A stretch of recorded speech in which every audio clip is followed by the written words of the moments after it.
उत्तर प्रदेश में शिक्षक भर्ती की तैयारी करने वाले सभी भाई बहनों का स्वागत करता है द मास्टर, आपका अपना यूट्यूब चैनल। तो भैया हम लोग यहाँ पर उत्तर प्रदेश में यूपी टेट 2025 के लिए गणित विषय की तैयारी कर रहे हैं, जिसमें वन वीडियो वन कॉन्सेप्ट, इस वीडियो सीरीज के तहत आज बहुत ही बेहतरीन कॉन्सेप्ट सीखने वाले हैं। और आज हमारा जो प्रश्न है वह इकाई के अंक पर आधारित प्रश्न है। यह प्रश्न 2019 में आ चुका है, यानी कि ये प्रीवियस ईयर का प्रश्न है। तो चलिए अपने वीडियो लेक्चर को स्टार्ट करते हैं। तो आज हमारे पास जो प्रश्न है उसमें लिखा है 2153, ये हमारी संख्या है और इस पर घात लगी है 167। इसका हमें इकाई का अंक निकालना है। देखिए भैया, यूपी टेट का जो पेपर होता है उसमें बहुत ज़्यादा कठिन प्रश्न नहीं आते हैं, इसी प्रकार के इकाई के अंक निकालने वाले प्रश्न आते हैं। तो चलिए इसको यहाँ पर हम लोग खत्म करते हैं। तो काम क्या करना है, ये जो आपका ब्रैकेट के अंदर लिखा है ये हमारी संख्या होती है 2153, ये हमारी पूरी संख्या है और इस पर 167 जो है यह घात लगी है। तो दोनों चीजें अलग अलग होती हैं, तो दोनों चीजों को हम अलग अलग सॉल्व करेंगे। ये आपका जो संख्या है इसमें 3 जो है हमारा इकाई का अंक है और हमें इस टोटल पूरी वैल्यू का इकाई का अंक निकालना है। तो ये आगे वाली संख्या से हमारा कोई मतलब नहीं है, हमें इस सिर्फ आखिरी वाले अंक 3 से मतलब है। तो ये पूरी जो संख्या है ये खत्म हो गई, हमारे पास बचा क्या, सिर्फ 3। अब बातें करते हैं घात का। तो घात में क्या करना होता है, यहां पर बहुत बड़ी घात दिया गया है। कितना दिया गया है, 167। तो 167 अगर 3 पर 167 घात लगाएंगे तो बहुत बड़ी घातें हो जाएंगी, इसको सॉल्व करना बहुत ज्यादा मुश्किल हो जाएगा।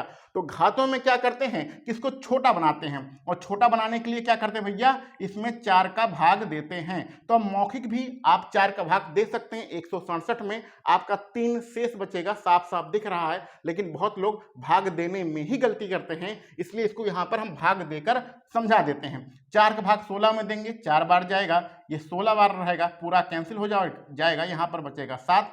4 का भाग 7 में देंगे तो 4 एकम 4, यहाँ 4 बार जाएगा और नीचे बचेगा आपका कितना बचेगा, 3। तो जो हमारा शेष बचा, ध्यान दीजिएगा, जो हमारा शेष बचा है हमें सिर्फ उसी से मतलब होता है। ये 4 का भाग 167 में कितनी बार जा रहा है इससे हमारा कोई मतलब नहीं है। यानी कि जब भी आप 4 का भाग दीजिएगा तो जो शेष बचेगा हमें सिर्फ और सिर्फ उसी से मतलब होता है। तो यहाँ पर आपका शेष 3 बच रहा है, यानी कि जो आपकी पूरी संख्या थी 167 उसको हमने 3 में परिवर्तित कर लिया है। तो ये जो हमारा अब इतना बड़ा प्रश्न था वो इतना छोटा प्रश्न हो गया है। 3 की घात 3, 3 की घात 3 का मतलब होता है 3 का आपको 3 बार गुणा करना है। 3 का 3 में करेंगे 9 आएगा, 9 का 3 में गुणा करेंगे आपका 27 आएगा। 27 आपकी संख्या है, संख्या नहीं पूछ रहा है, आपको इकाई का अंक पूछ रहा है। इकाई मतलब होता है सबसे पीछे का अंक, और सबसे पीछे कितना लिखा है, 7 लिखा है। इस प्रकार आपका जो आंसर रहेगा वह 7 हो जाएगा। तो इसी प्रकार से प्रश्नों को सॉल्व करना है। जो संख्या हो उसमें आपको क्या करना है, सिर्फ आखिरी वाला अंक ही लेना है और जो घात है उसमें 4 का भाग करना है। अब यहाँ पर एक चीज और सीख लीजिए, इस प्रश्न को हमने बताया आप मौखिक ही सॉल्व कर सकते हैं।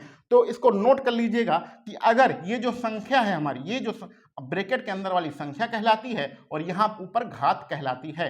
तो अगर संख्या में हमारा जो अंतिम अंक है 0 है, 1 है, 5 है, 6 है, तो यही हमारा आंसर होता है, यानी यही पूरी वैल्यू का इकाई का अंक होता है। उदाहरण के लिए 2153 में अगर यहाँ 3 ना होके 0 हो, यहाँ 3 ना होके 0 हो, तो हमारा यहाँ पर जो संख्या है उसका इकाई का अंक 0 है, तो हमारा आंसर भी टोटल पूरी वैल्यू का, अब इसको सॉल्व करने की जरूरत नहीं है, सॉल्व मत करिएगा, टोटल वैल्यू का इकाई का अंक 0 ही रहेगा। तुरंत देखते ही आंसर दे देना है, सॉल्व ही नहीं करना है। उसी प्रकार 2151 हो, आपकी जो संख्या है उसमें अंतिम अंक जिसको हम इकाई का अंक भी कहते हैं वो अगर 1 है, तो हमारा पूरी वैल्यू, ये पूरी वैल्यू का जो आंसर आएगा इकाई का अंक वह 1 ही आएगा। इसको देखते ही आंसर दे सकते हैं। इसी प्रकार 2155 हो, यानी कि इकाई का अंक अगर 5 है संख्या में, तो हम इस पूरी वैल्यू का इकाई का अंक निकालेंगे तो हमारा आंसर 5 आएगा। और उसी प्रकार यहाँ पर 2156 है, इकाई का अंक इस संख्या में 6 है, तो ये पूरी वैल्यू का इकाई का अंक निकालेंगे तो हमारा आंसर 6 आएगा। यानी कि जो आपको संख्या दी होती है उसमें अगर 0, 1, 5 और 6 अगर अंतिम अंक होता है तो यही उसका इकाई का अंक भी होता है। इसको आपको ज्ञात नहीं करना है, देखते ही आप मौखिक आंसर बता सकते हैं। तो उम्मीद है इस वीडियो लेक्चर के माध्यम से आप लोगों ने इकाई का अंक निकालना सीखा है, ये संख्याएं अंतिम अंक के रूप में आए तब तो आप डायरेक्ट आंसर दे सकते हैं। और बाकी अगर कोई संख्या हो तो आप 4 का घात में 4 का भाग करना है। यहाँ पर हमें सिर्फ पीछे वाली संख्या से मतलब होता है। बहुत आसान है, कोई दिक्कत की बात नहीं है।